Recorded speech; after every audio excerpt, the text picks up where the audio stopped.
यारा ने जैमी किया नाइस मुंडे नूं कि आया भाई जी चलिए शहर। इस मुंडा भाई जी समझिया कि लग्या होया मजाक इन्हें मैनू कित्थे लैके जाना शहर। इस मुंडा जी उठो नाल ही उठिया ते देखो भाई जी असीं किहड़ी जगह फिरदे पे ते भाई जी इस प्यारे जे व्लॉग दे विच बड़े बड़े खूबसूरत और प्यारे जे मनाज़िर जुड़े रहो इस व्लॉग दे। तो चेक करो पिंड दी सुबह सुबह ते पई होई आ धुंद, क्या बात आ खूबसूरत और प्यारे जे मनाज़िर तुसीं पिंडां 'च देख सकदे आ। कहंदे हुणे तू सुबह सुबह किधर जा रहा मित्रों, मैं फड़ी हुई है दुध वाली कैन ते यार हुणी लैन चले आ भाई जी दुध। मित्रों कैन फड़ी है ते दुध तो बनना ते यार हुणा नूं जाके फिर नाश्ता लभना। मैं कहा यार जल्दी जल्दी दुध फड़ीए ते चलिए पिंड वापस। देखा ते भाई जी सूरज ने भी अख खोल ली सी, थोड़ी जी सूरज दी झलकी नजर आ गई, धुंद नाल ही दूर दूर हो गई भाई जी। दुध दी कैन जिस तरह के तुहानू मैं दस्सिया है कि तां जाके नाश्ता लभना, जल्दी जल्दी मां दे हत्थां दा गर्मा गर्म नाश्ता अगे हाज़िर खिदमत हो गया। अस्सलाम वालेकुम व रहमतुल्लाहि व बरकात। हाँ जी मित्रों, सेहत तुहाडी ठीक आ?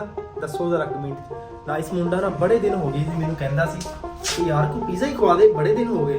अज मित्रों मौसम हैगा ठंडा, नाइस मुंडे दी अज गल पाई जी असीं पूरी कर दांगे। गड्डी दी मसला मारती है, उन्होंने अजे कोई नहीं किया कि भाई मैं तेन खवान चला पिज़्ज़ा। उन्होंने कहने है पता नहीं कितने है। देखो ना गड्डी देखो स्टार्ट करी है, तुम दस दे चेक करो जी तुसी गड्डी नूं मारी हुई है सलफ ते गड्डी हो रही है गरम। बैठा चला तेनू पिज़्ज़ा खवा लिया था, बड़े दिन हो गए तू कहना आया उठ आया आया।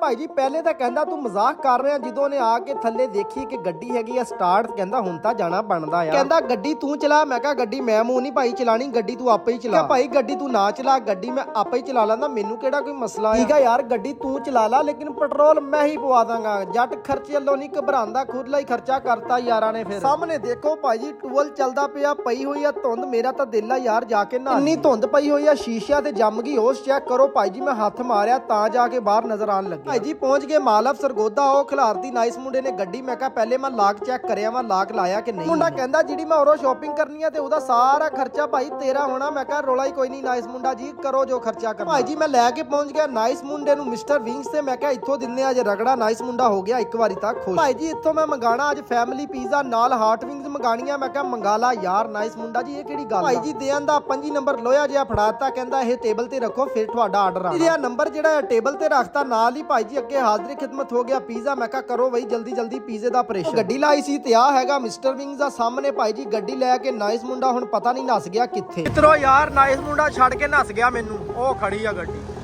ਦੇਖੋ ਯਾਰ ਕੀ ਕਰਦਾ ਇਹ ਗੱਡੀ, ਦੇਖ ਲਿਓ ਨੇ ਕਿੱਥੇ ਜਾ ਖਿਲਾਰੀ ਆ। ਨਾਈਸ ਮੁੰਡਾ ਜੀ ਤੁਹਾਡਾ ਮੈਂ ਇਲਾਜ ਕਰਦਾ। ਮਿੱਤਰੋ ਨਾਈਸ ਮੁੰਡੇ ਦਾ ਮੈਂ ਕੀ ਇਲਾਜ ਕਰਨਾ, ਉਹਨੇ ਮੇਰਾ ਇਲਾਜ ਕਰਤਾ। ਚਲੋ ਖੈਰ ਹਾਂਜੀ ਮਿੱਤਰੋ ਜੇ ਵੀਡੀਓ ਅੱਛੀ ਲੱਗੀ ਆ, ਭਰਾ ਦਾ YouTube ਆ ਨਾਮ ਤੁਹਾਨੂੰ ਮੈਂ ਦੱਸ ਦਿੰਦਾ, ਮਿੱਠਾ ਵਲੋਗ 28। ਜਲਦੀ ਜਲਦੀ ਜਾ ਕੇ ਕਰ ਦਿਓ ਸਬਸਕ੍ਰਾਈਬ, ਬੜੇ ਬੜੇ ਪਿਆਰੇ ਵਲੋਗ ਹੋਰ ਤੁਸੀਂ ਦੇਖ ਸਕਦੇ ਆ। ਆਪਣਾ ਖਿਆਲ ਰੱਖਿਓ ਤੇ ਨਮਾਜ਼ ਕਾਇਮ ਕਰਿਓ। ਪਾਕਿਸਤਾਨ ਜ਼ਿੰਦਾਬਾਦ।